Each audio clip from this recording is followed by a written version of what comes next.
Why are chemicals added to food? Why are chemicals added to food? देखो कुछ chemicals खाना बनाते समय हमें डालने पड़ते हैं और वो क्यों डालते हैं उसका रीजन देखिए। रीजन ठीक है, पहला है for preservation.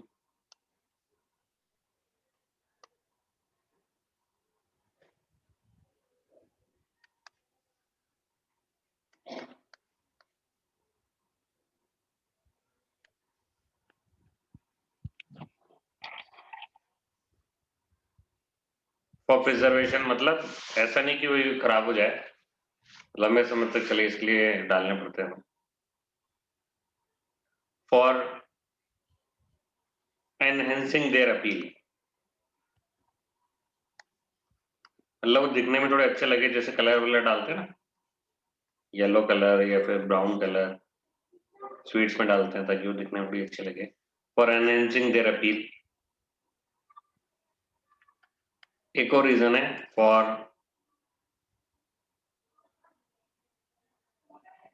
For adding nutritive value to them.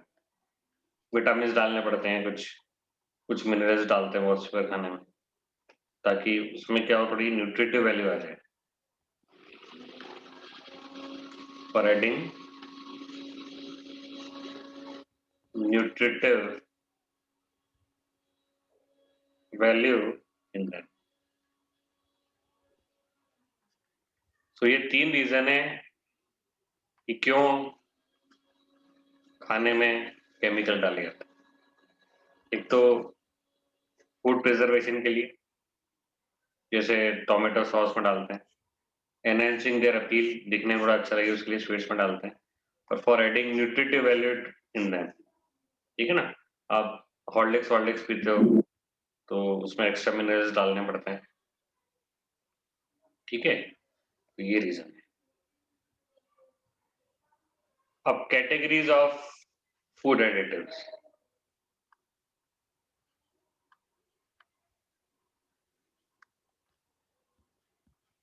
Categories of food additives.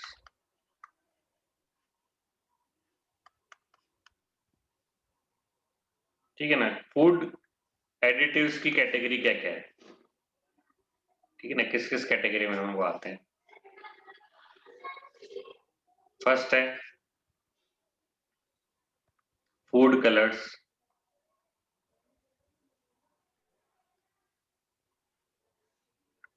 Second है फ्लेवर्स एंड स्वीटनेस।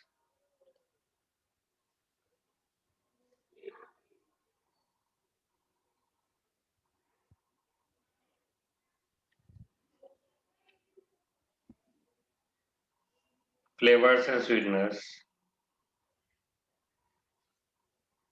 ठीक है ना, फूड कलर्स हो सकते हैं, फ्लेवर हो सकते हैं, स्वीटनर हो सकते हैं। फ्लेवर में क्या क्या आते हैं, जैसे ये है ना, अलग अलग फ्लेवर्स होते हैं ना, chocolate flavour, butter scotch, vanilla. Sweeteners artificial sweetener हो सकते हैं, ठीक है ना। थर्ड है फैट इमल्सिफायर्स।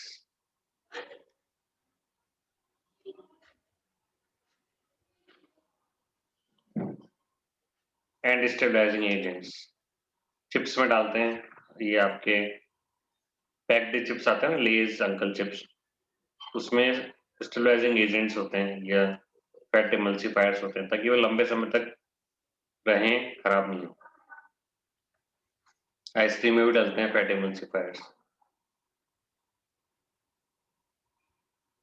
ठीक है, उसके अलावा फ्लोर इम्प्रूवर्स,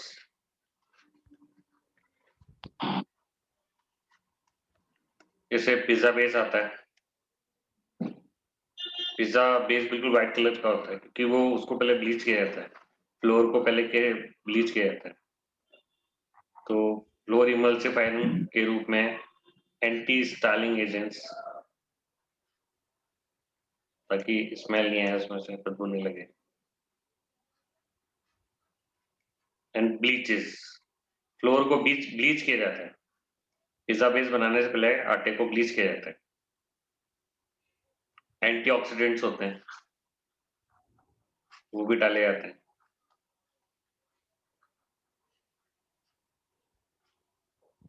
ठीक है, फिर प्रिजर्वेटिव्स, ये सब कैटेगरी है फूड एडिटिव्स की।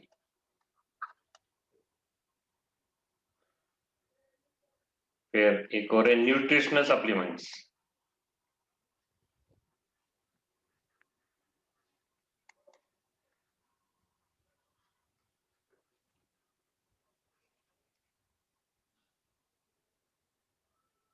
ठीक है, for example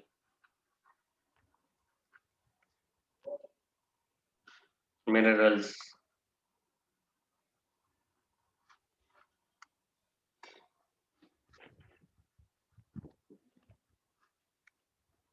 vitamins, amino acid.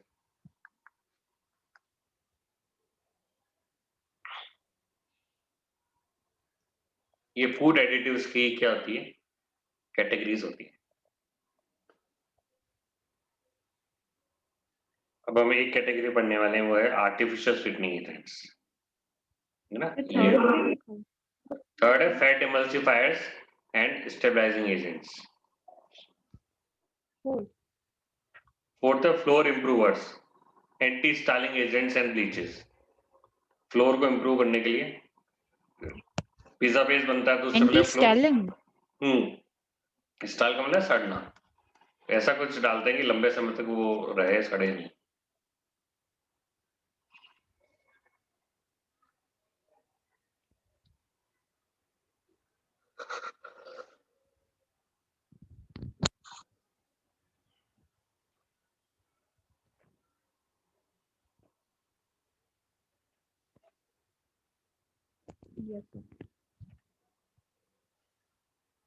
Next है आर्टिफिशियल स्वीटनिंग एजेंट्स।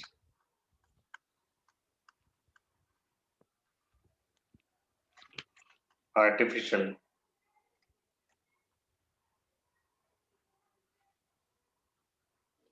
ये 8 नंबर का है क्या?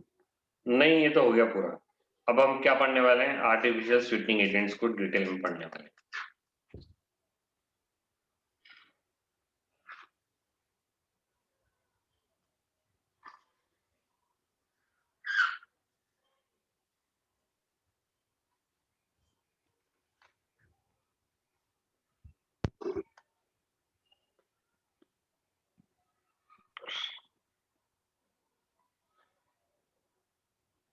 ठीक है ना, आर्टिफिशियल स्वीटनिंग एजेंट्स को पढ़ने वाले हैं। पहले तो हम ये पढ़ते हैं कि नेचुरल स्वीटनर कौन होता है। नेचुरल स्वीटनर आपको याद है कि सुक्रोज होता है। ये जो आप शुगर यूज करते हो ना, शक्कर, वो एक्चुअली में सुक्रोज होती है। और कहाँ से निकाली जाती है, शुगर केन से। ये नेचुरल स्वीटनर जो होता है वो होता क्या है, नेचुरल स्वीटनर जो होता है वो होता है आपके सुक्रोज। अब इसके साथ क्या प्रॉब्लम है, ये एड टू कैलोरी इनटेक, ये क्या होती है, पच जाता है हमारी बॉडी में जाके, डाइजेस्ट होता है, कैलोरीज देता है। तो इससे कैलोरीज बहुत बढ़ती है, बहुत ज्यादा कैलोरीज देता है, तो मोटापा बढ़ा देता है आपका। सुक्रोज क्या करता है, add to calorie intake, calories बढ़ाता है। ठीक है, हमारी बॉडी में डाइजेस्ट होता है, और डाइजेस्ट होगा, सुक्रोज टूटेगा तो क्या बनेगा, ग्लूकोज। पे ग्लूकोज क्या देगा, एटीपी देगा। तो ठीक है ना, क्या बनाता है, कैलोरी इनटेक बढ़ाता है। ठीक है, तो इसलिए कुछ लोग प्रेफर करते हैं कि ये सुक्रोज ना लिया जाए। ठीक है ना, उसकी बजाय आर्टिफिशियल स्वीटनर्स लोग प्रेफर करते हैं। सो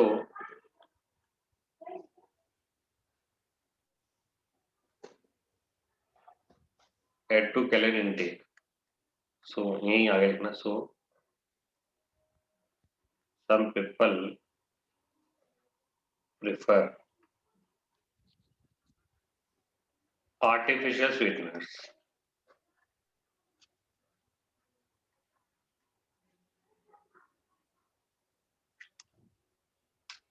इसलिए कुछ लोग आर्टिफिशियल स्वीटनर को प्रेफर करते हैं। ठीक है, अब हम देखते हैं कि कौन कौन से आर्टिफिशियल स्वीटनर होते हैं। ये तो हम नेचुरल स्वीटनर के बारे में हमने पढ़ा, ठीक है ना। आर्टिफिशियल स्वीटनर कौन कौन से होते हैं?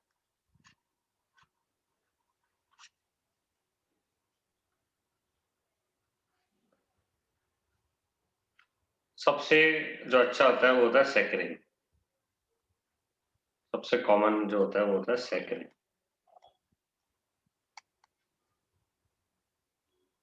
सैकरिन जो होता है वो केमिकली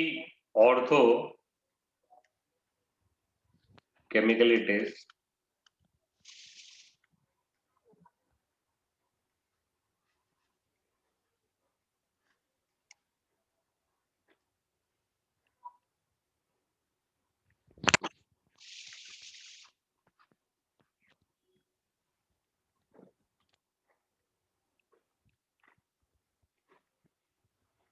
ऑर्थोसल्फो बेंजीमाइड होता है।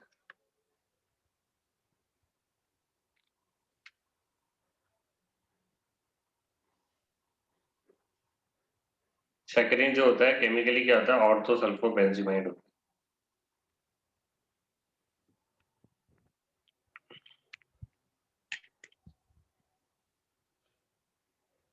ठीक है, ये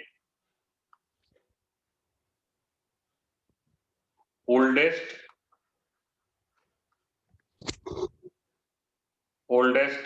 आर्टिफिशियल स्वीटनर है। बहुत पहले से इंसान इसको बनाता है, जानता है।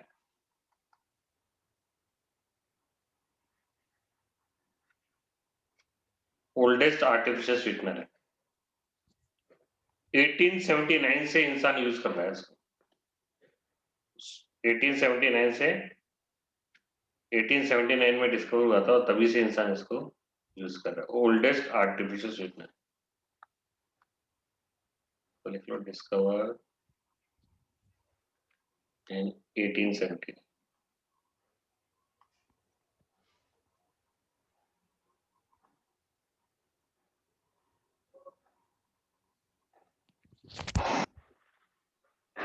ठीक है, Yes, sir.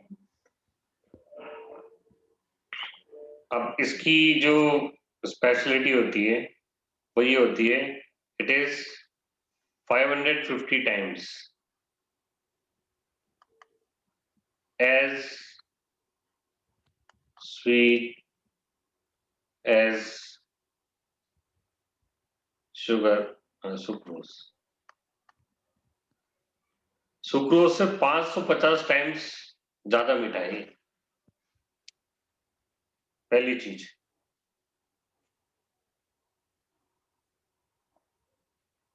दूसरी चीज कि ये जो है ऑर्थो सल्फोबेंजीमाइड, ये हमारी बॉडी में क्या होता है कि इनर्ट होता है, मेटाबोलाइज नहीं होता है। It is inert and don't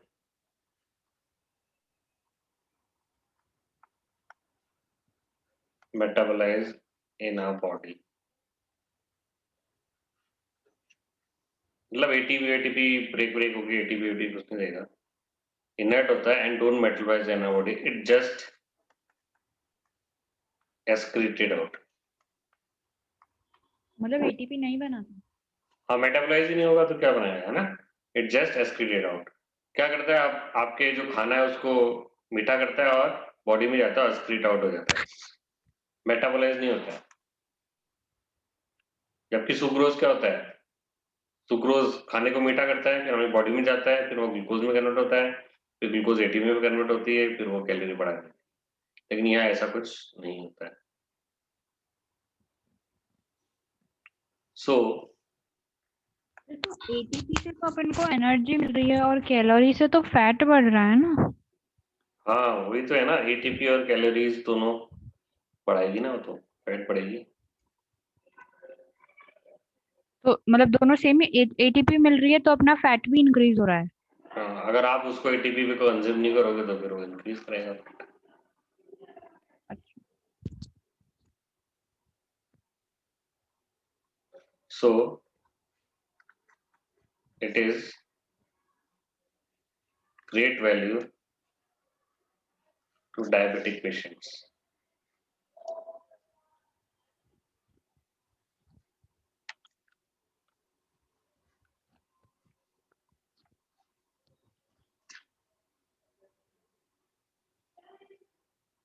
तो डायबिटीज वालों के लिए सही होता है, क्योंकि उनको क्या कैलोरीज कंट्रोल करने की जरूरत पड़ती है, बिकॉज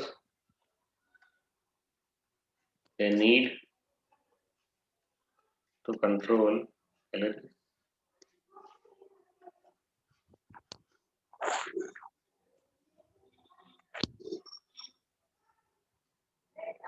ठीक ठीक है ना। यस। सैकरीन का फॉर्मूला भी आप ध्यान रख लो, क्योंकि सबकी जरूरत नहीं है, एक दो की सैकरीन है आपका।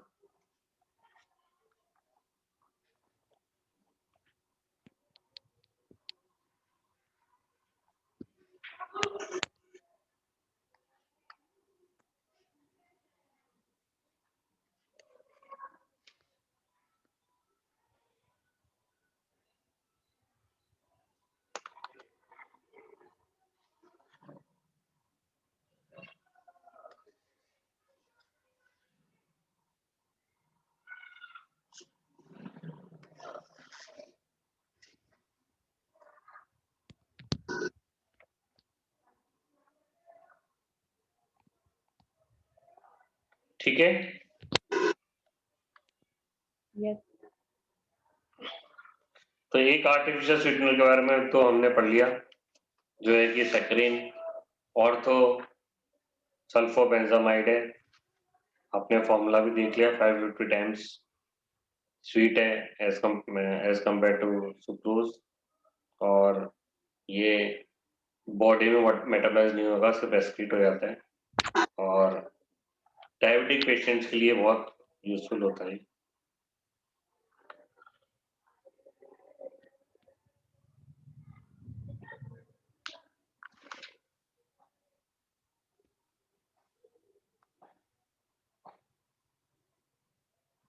नेक्स्ट जो आर्टिफिशियल स्वीटनर है,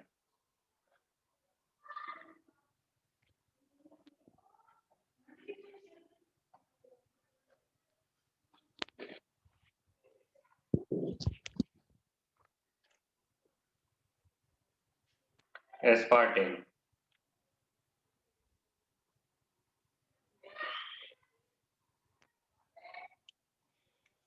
ठीक है ना।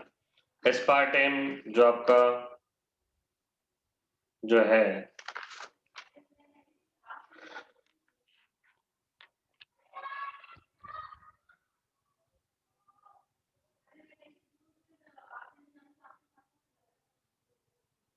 ये एस्पार्टिक एसिड जो होता है उससे बनता है, मेड फ्रॉम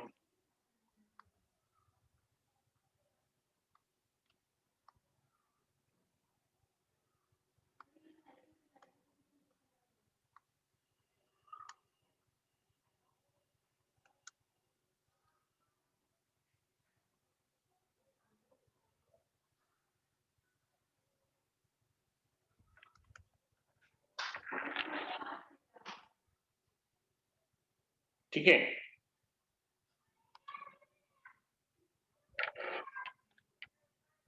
अब इसको क्या है, कोल्ड फूड में ही हम यूज करते हैं, जैसे आइसक्रीम्स हुआ। हॉट फूड में इसको यूज नहीं करते हैं। क्या कारण है? क्योंकि ये अनस्टेबल होता है हाई टेम्परेचर पे ब्रेक हो जाता है। ठीक है ना। तो it is used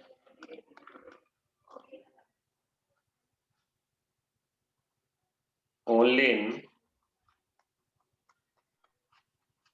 cold food and soft drinks. Soft drinks में मेनली इसको यूज करते हैं एस्पार्टिक। soft drinks,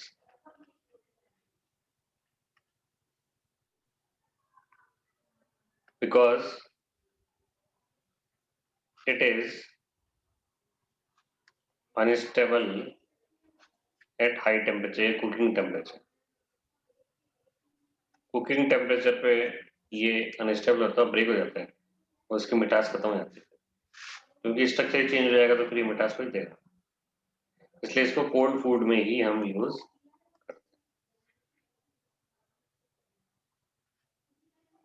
तो क्वेश्चन क्या पूछ सकता है, 4 ऑप्शन दे देगा और पूछेगा which artificial sweetener is unstable at high temperature. Next, alitame, aspartame और एलिटेम।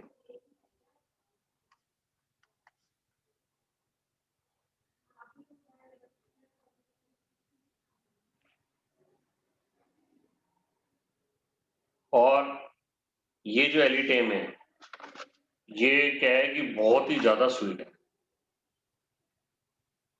ये इसका जो स्वीटनिंग इंडेक्स होता है, स्वीटनिंग इंडेक्स, स्वीटनिंग इंडेक्स का मतलब होता है कि सुक्रोज के कंपैरिजन में कितना मीठा है।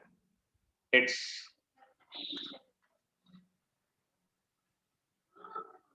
Sweetening index is 2000, that is it is 2000 times more sweet as compared to sucrose.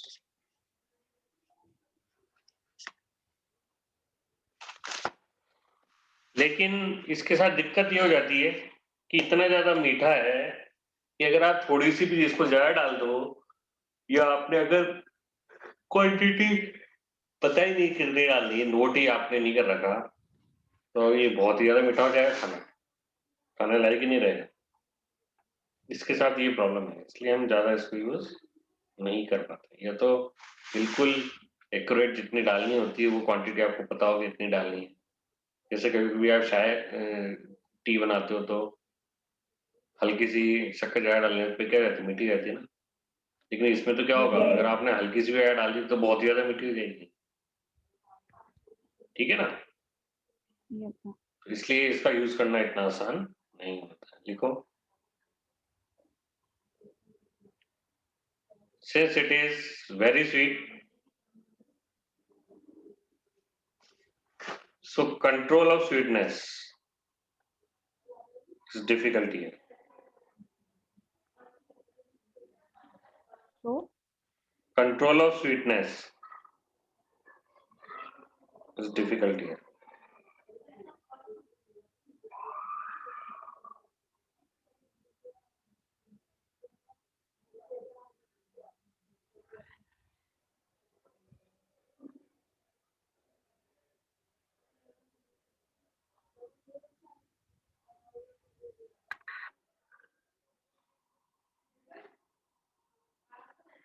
ठीक है ना।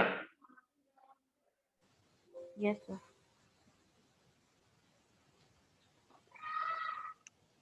अब नेक्स्ट जो लिखो वो है सुक्रेलोस,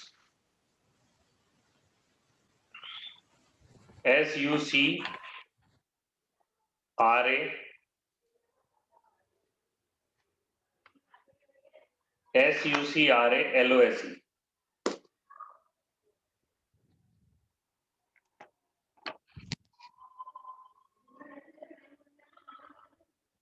ठीक है ना। yes sir.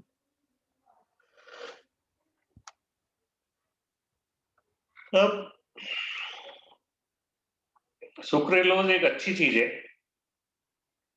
एक तो पहली बात, ये सुक्रोज से ही बनाया गया है।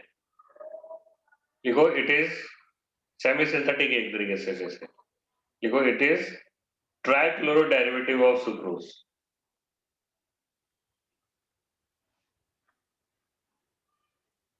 It is trichloro derivative of sucrose.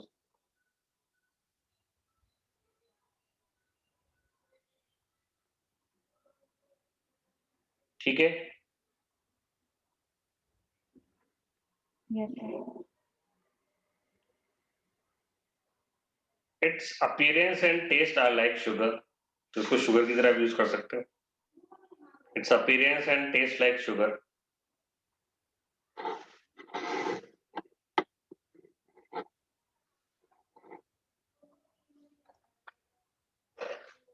It is stable at cooking temperature.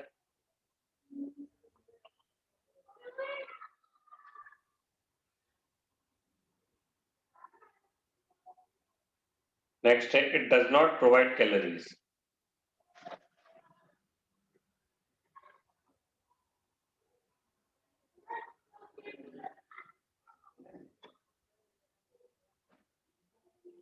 ठीक है ना, तो ये तो अच्छी बात हो गई। अच्छी क्यों हो गई? अच्छी इसलिए हो गई कि एक तो कुकिंग टेम्परेचर पे भी स्टेबल है, कैलोरीज भी प्रोवाइड नहीं कर रहा है, तो जो डायबिटिक पेशेंट है उनके लिए भी अच्छा रहता है। और दिखने में भी क्या है, शुगर की तरह, टेस्ट भी वैसा ही है। ठीक है ना, तो एक सुक्रेलोज और वैसे भी डेरिवेटिव है, इसका नेचुरल सुक्रोज का डेरिवेटिव है, तो ये एक अच्छा है। सैकरिन के बाद फिर इसी का नंबर आता है। और अगर ठंडा खाना में डालना है तो फिर एस्पार्टेम यूज कर लो। ठीक है ना, ये आर्टिफिशियल स्वीटनर्स हमारे हो गए। अब हम पढ़ते हैं food preservatives.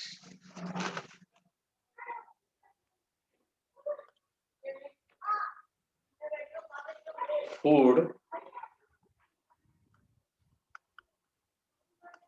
Preservatives,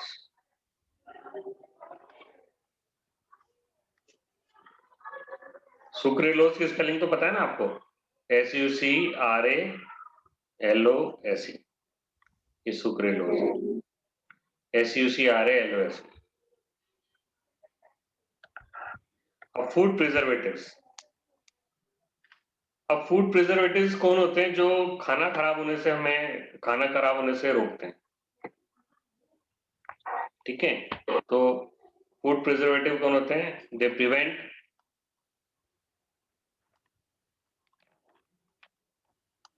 food spoilage by stopping microbial growth.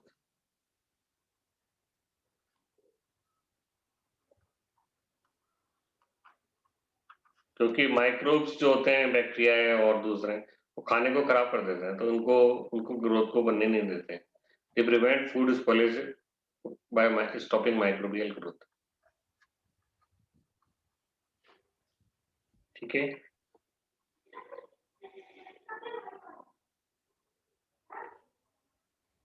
इनके एग्जाम्पल कौन कौन होते हैं? कॉमन, सबसे कॉमनली यूज कौन कौन से होते हैं? कॉमनली यूज जो हम घर पे यूज करते हैं, बरसों से यूज हो रहे हैं, सबसे उसमें कॉमन है आपके टेबल सॉल्ट। जैसे अचार वचार बनाते हैं उसमें यूज करते हैं, टेबल सॉल्ट सबसे कॉमन। टेबल सॉल्ट कौन होता है? NaCl। क्योंकि ये क्या करता है, सॉल्यूशन को बहुत कंसंट्रेटेड कर लेता है, कंसंट्रेटेड कर लेता है, तो एक्सोस्मोसिस हो जाता है। बैक्टीरिया बैक्टीरिया जो है उनका एक्सोस्मोसिस हो जाता है। उसी तरह शुगर है, बाहर चले जाते हैं सोल्यूशन से। हाँ, उनकी जो बॉडी का जो सैप है, सेल सैप है, वो सब बाहर चला जाता है ना। Yes sir. शुगर जो होता है वो भी एक फूड प्रिजर्वेटिव के फॉर्म में यूज होता है। और वेजिटेबल ऑयल है, आपने अचार है उसको पूरा वेजिटेबल ऑयल में कवर करके रखते हैं। वेजिटेबल ऑयल में अगर आपने उसको कवर नहीं किया तो क्या हो जाएगा, वो सड़ने लग जाएगी। ठीक है, उसके अलावा सोडियम बेंजोएट है, अचार वचार में यूज होता है, सॉरी ये टोमेटो सॉस में यूज होता है सोडियम बेंजोएट। सोडियम बेंजोएट का फॉर्मूला आपको पता ही है, C6H5C4 है सोडियम बेंजोएट।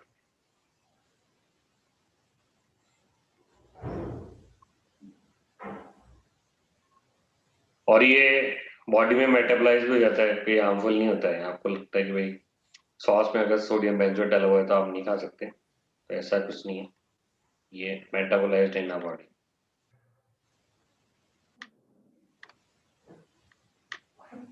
बॉडी में मेटाबोलाइज हो जाता है। उसके अलावा salts of sorbic acid, propanoic acid,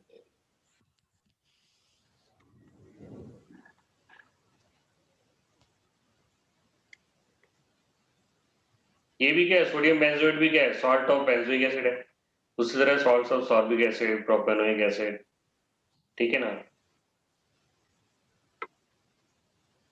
ये भी can be used as preservatives.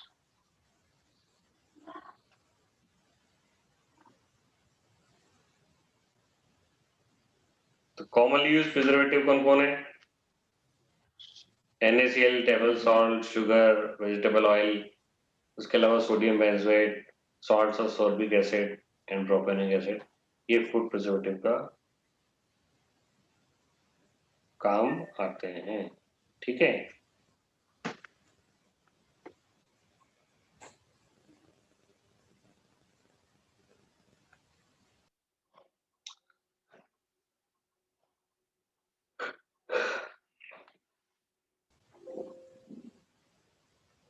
ठीक है, yes sir.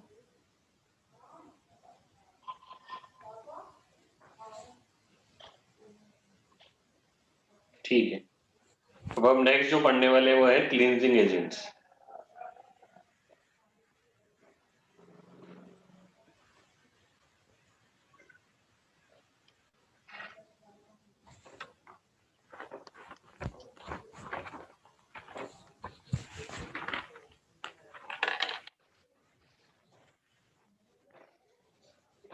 Cleansing agents, cleansing agents में जो जो आते हैं वो आते हैं, एक तो मेनली आते हैं, वो आते हैं सोप्स एंड डिटर्जेंट्स।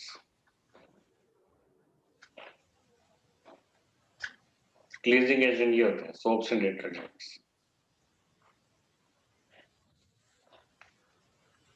तो आप तो सोचते हो दोनों एक ही चीज है ना, लेकिन दोनों केमिकली अलग अलग हैं, देखते हैं क्या होता है। तो स्टार्ट करते हैं हम सोप से।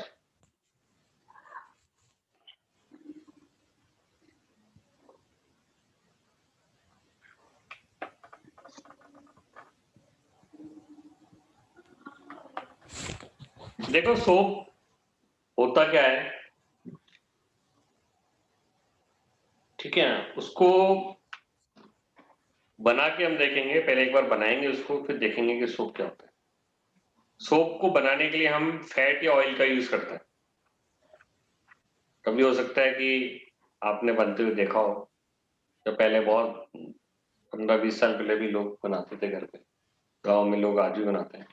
क्या करते हैं, वो फैट लेते हैं। फैट एक्चुअली में होता ही क्या है, फैट होता है triester, triester of long chain fatty acid. देखो ये अभी लिखना मत, एक बार देख लो आप क्या है क्या नहीं, ठीक है ना, एक बार देख लो आप। Yes sir. ये आपका ग्लिसरॉल है, ठीक है, ग्लिसरॉल है। ये आपका long yes chain sir. Fatty acid है, COH। और ये लॉन्ग चेन है, मतलब 15 कार्बन भी हो सकते हैं, ठीक है ना।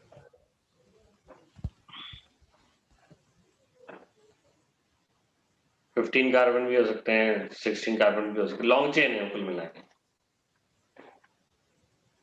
इस तरीके से।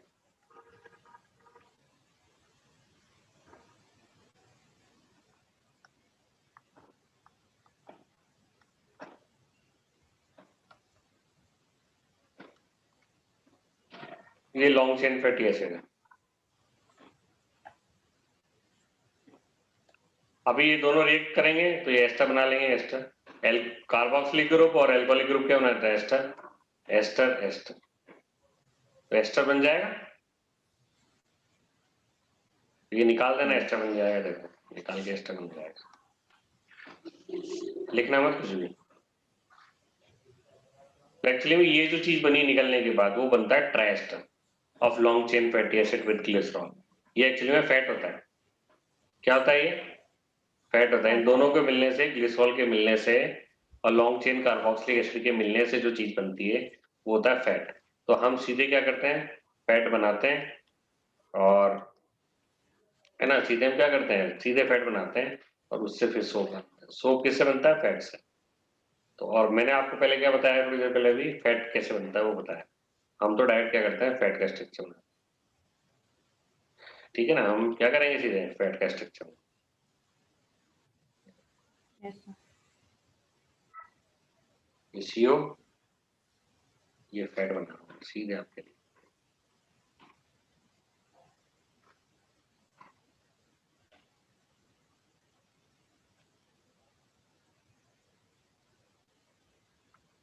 ये फैट बन गया। और फैट कैसे बनता है? ग्लिसरॉल और लॉन्ग चेन फैटी एसिड के रिएक्शन से ये आपका फैट हो गया। फैट में मैं डालता हूँ NaOH। ठीक है ना, ये प्रोसेस आप घर पे भी कर सकते हो। ये सोप आप घर पे बना सकते हो, बहुत आसान है। ठीक है ना, ये फैट है। जैसे फैट कहाँ से आता है? ये ऑयल, ऑयल और इसमें डाल दो NaOH, सीधा आपके पास क्या होगा, ये देखो कौन सा रिएक्शन हो गया, एस्टर की हाइड्रोलाइसिस हो गई। पढ़ा था नहीं पढ़ा था? यस। एस्टर की हाइड्रोलाइसिस कराते हो तो कार्बोक्सिलिक एसिड बनता है और वापस वो एल्कोहलिक ग्रुप बन जाता है। तो ये वो बन गया, ये आपके C17COONA। इसके 3 मॉलिक्यूल मिलेंगे, यहाँ से 3 मॉलिक्यूल, और साथ में आपको ग्लिसरॉल जो पहले लिया था।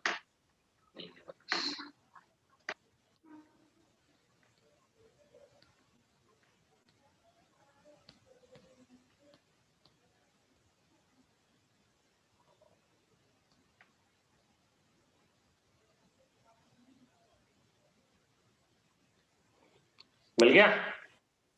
Yes sir. ये ग्लिसरॉल आपको मिल गया।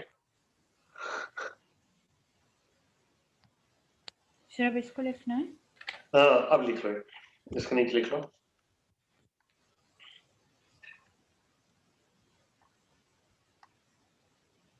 ये कास्टिक सोडा NaOH, ये आपका सोप, ये जो बना वो क्या है, और ये क्या है, ग्लिसरॉल।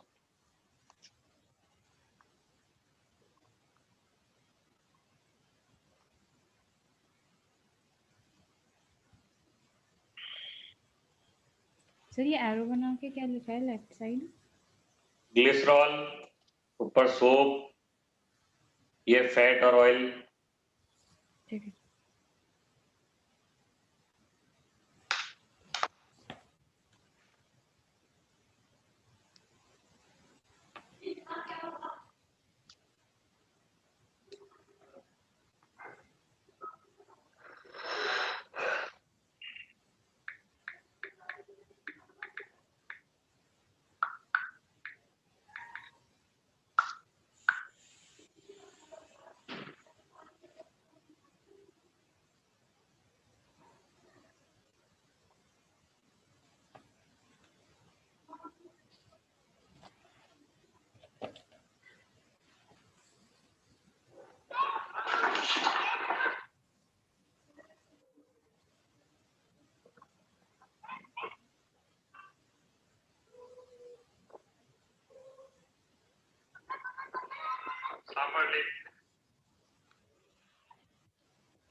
Yes sir. ठीक, तो सोप क्या हो गया एक्चुअली में, लिखो सोप इज एक्चुअली सोडियम और potassium salt of, soap is actually sodium और potassium salt of long chain fatty acid.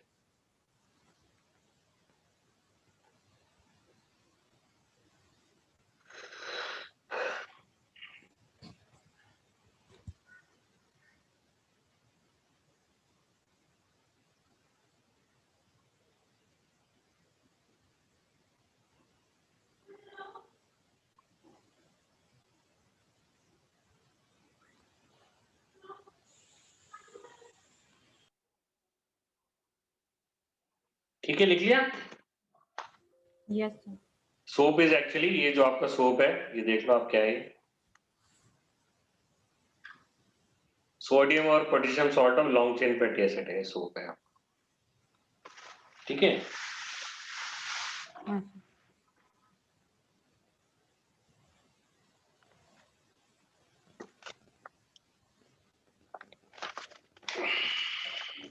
ये जो रिएक्शन है, ये जो प्रोसेस है कि फैट और ऑयल को एनएच के साथ रिएक्ट करके soap banana, this process is called saponification. देखो, रिएक्शन ऑफ फैट और oil with aqueous NaOH,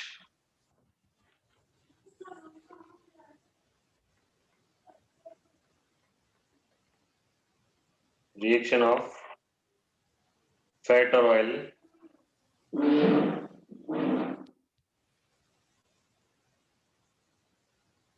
with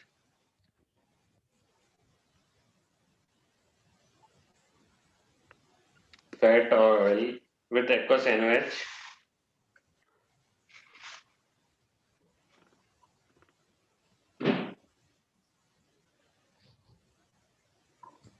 with aqueous NaOH to form soap is called saponification.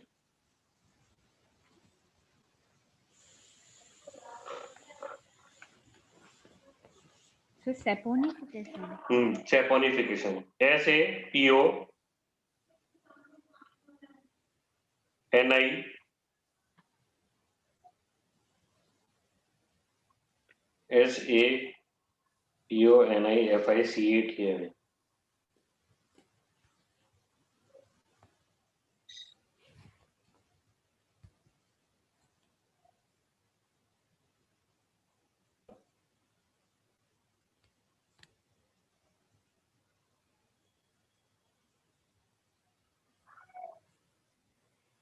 ठीक है ना।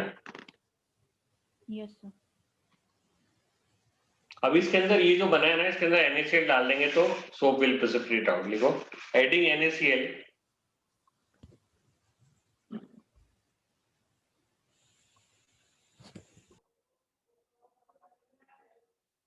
adding NaCl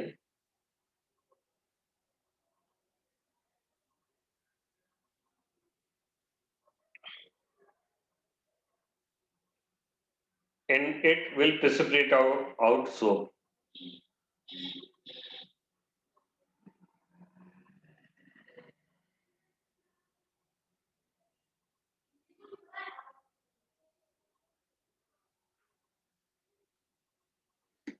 लिख लिया? हाँ सर। ठीक है।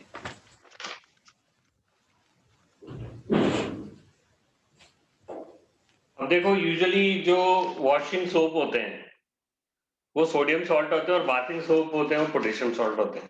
देखो, सोडियम सॉल्ट्स आर वॉशिंग तो इसी सोप्स। के कंटिन्यू है। हाँ, अगले लाइन से लिख लो। Sodium salts are bathing soaps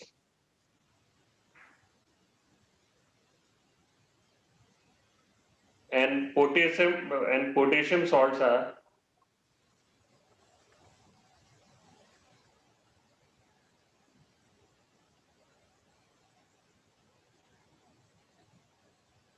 and potassium salts are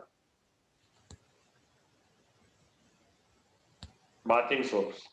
sodium salt तो वॉशिंग सोप्स होते हैं, sodium salts are washing soaps, but potassium salts are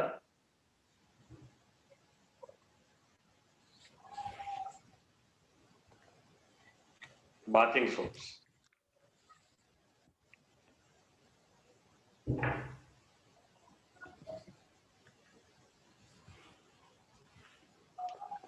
ठीक है। Yes sir.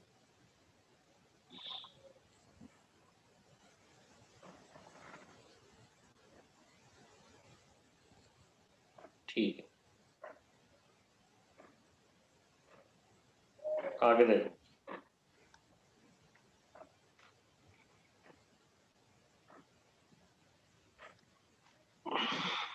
अब लिखिए टाइप्स ऑफ सोप्स।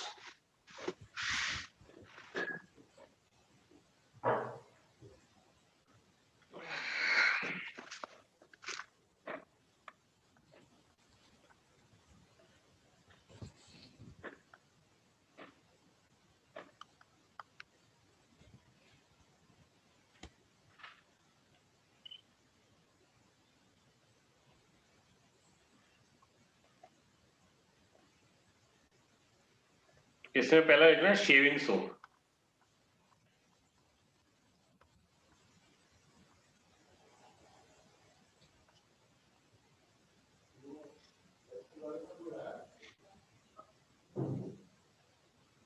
इसमें कुछ एक्स्ट्रा चीज डालनी पड़ती है, होता है glycerol is added to it to prevent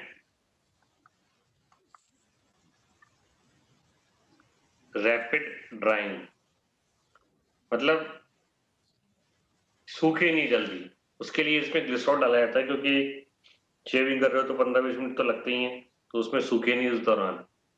उसके लिए हम क्या डालते हैं, ग्लिसरॉल डाला जाता है बनाते समय इसको। Yes sir.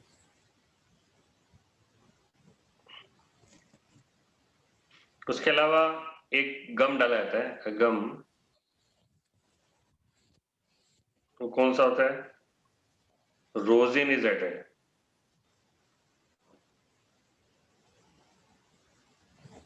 विच लेदर्स वेल, जो बहुत झाग देता है।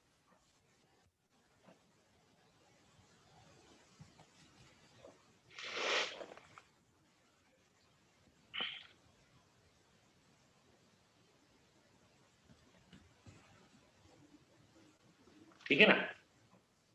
Yes sir. ठीक है। उसके अलावा और एक लॉन्ड्री सोप होता है जो कपड़े धोने के काम में आता है, लॉन्ड्री सोप। इसमें भी कुछ चीजें एक्स्ट्रा डाली जाती है, ठीक है ना, वो हम देखते हैं क्या डालते हैं इसमें। इसमें फिलर होते हैं बस, थोड़ा वजन बढ़ाने के लिए। आपने देखा होगा कपड़े धोने के साबुन थोड़े भारी आते हैं, यस सर। ठीक है ना, इसमें कुछ फिलर होते हैं ताकि थोड़ा भारी हो। फिलर्स लाइक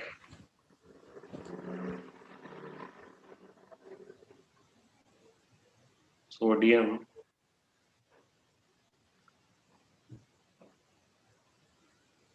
रोजिनेट, सोडियम सिलिकेट,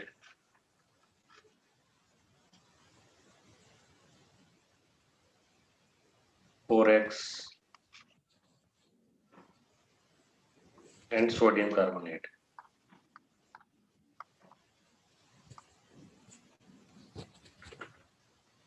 तो सिलिकेट के आगे क्या है?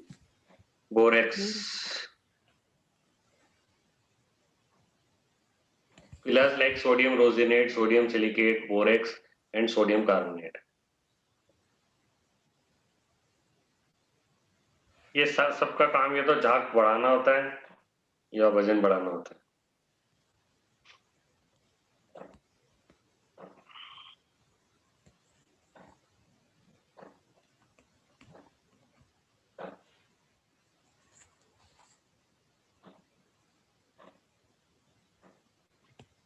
ठीक है। अब अगला जो सोप आता है वो होता है स्कोरिंग।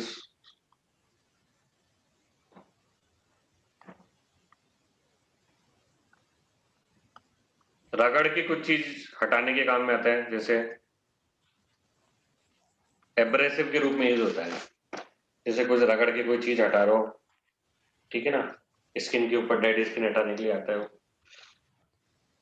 एप्रिकट का आता नहीं आता हूँ, हाँ? सर अभी लॉन्ड्री सोप में अपन ने फिलर्स के आगे कुछ लिखा क्या, मतलब सिर्फ फिलर्स के नाम ही लिखे ना? हाँ। अब नेक्स्ट है scoring soaps.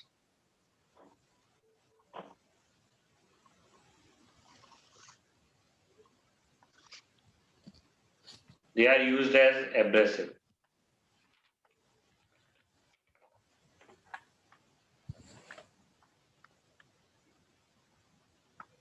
To remove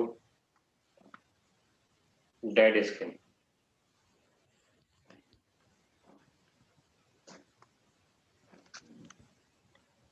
abrasive के रूप में यूज होता है डेड स्किन हटाने के लिए। एकदम स्किन के ऊपर क्या आ जाती है, चमक आ जाती है। स्क्रब यूज होता है ना, स्क्रब, स्क्रब सोप आता है, स्क्रब सोप भी बोल सकते हैं इसको।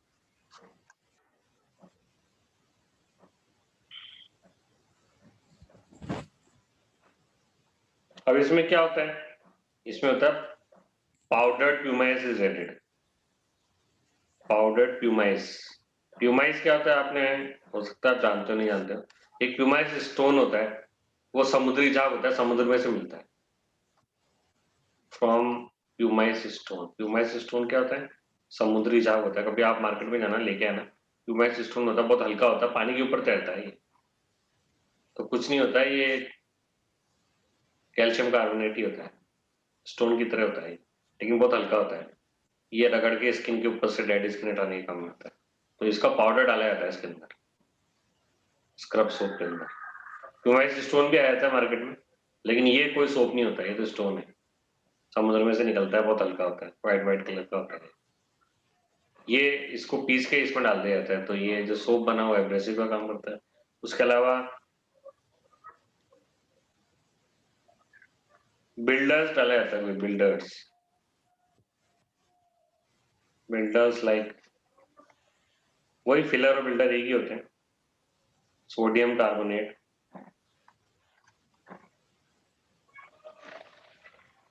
And try sodium phosphate.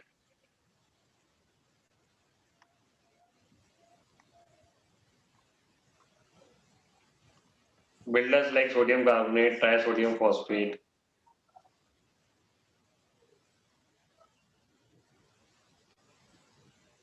are added.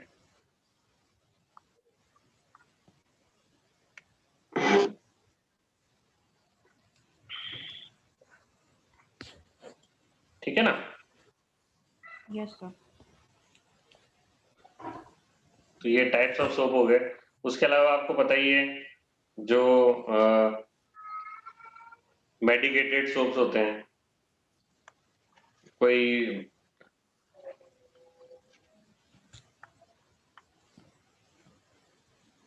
Medicated soaps आते हैं,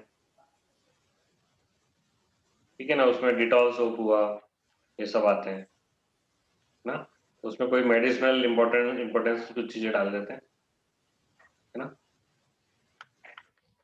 तो इनमें क्या डाल दिए जाते हैं, deodorants, Dettol etc is added to them। कुछ आयुर्वेदिक सोप्स भी होते हैं, तो ठीक है ना, लंबे समय तक फ्रेश रखते हैं उनको।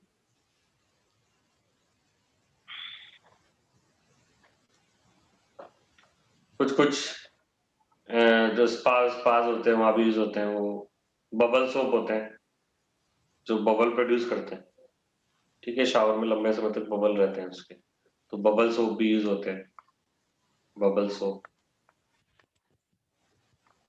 ठीक है ना। अब अगला जो क्वेश्चन है वो है अपने, व्हाई डू सोप्स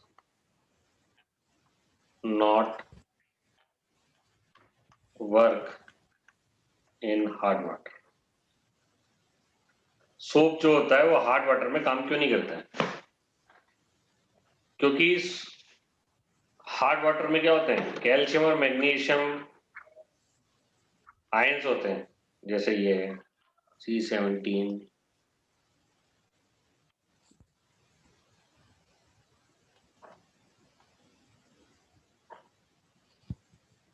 ये है।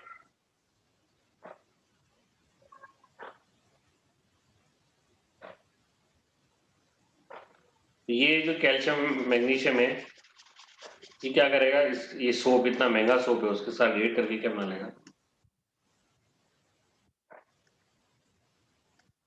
सर ये H33 है या 35 होगा? C7H33COO, ये स्कम बना लेगा।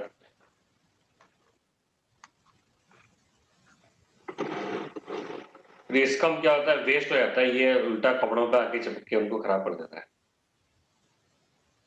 तो मैं लैंग्वेज कर देता हूँ,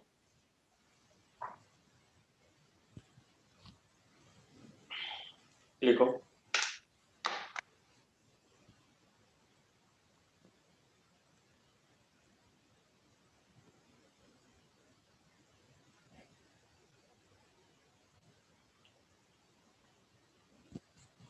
हाँ सर। रुको एक मिनट रुको। हाँ लिखो,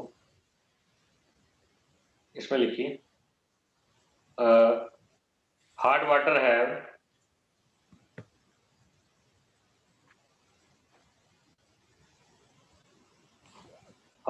है calcium and magnesium, hard water have calcium and magnesium ions which react with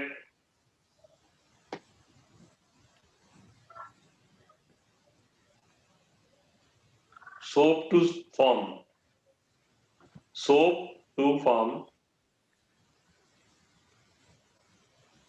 insoluble scum.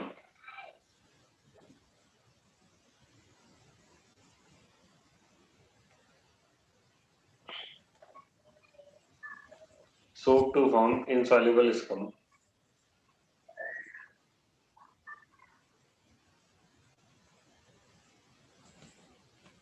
ठीक है, this scum stick on water.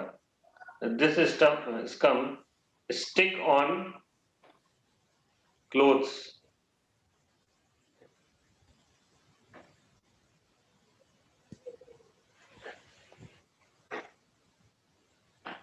So valuable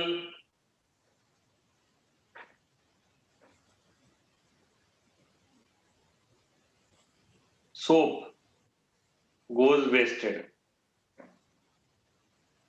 valuable soap Goes wasted.